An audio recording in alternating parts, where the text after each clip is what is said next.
I কিছু দেখিলা স্বপনে, নিভৃতে কহিলা পুত্র বিশ্বম্ভর স্থানে। নিশি অবশেষে মুই দেখিল স্বপন, তুমি আর নিত্যানন্দ এই দুইজন। বৎসর পাঁচের দুই ছাল লইয়া, মারামারি করি দোহে বেড়াও ধাইয়া। দুইজনে সন্ধাইলা গোসাইর ঘরে, রামকৃষ্ণ লই দোহে হইলা বাহিরে। তার হাতে কৃষ্ণ তুমি লই বল রাম, চারিজনে মারামারি মোর বিদ্যমান। রামকৃষ্ণ ঠাকুর বলে ক্রুদ্ধ হইয়া, কে তোরা ডাঙ্গাতে তুই বাহিরাও গিয়া। এ বাড়ি এ ঘর সব আমা দোহাকার, এ সন্দেশ দধি দুগ্ধ যত উপহার।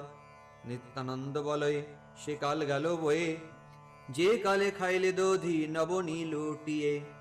ঘুচিল গোয়ালা হইল বিপ্র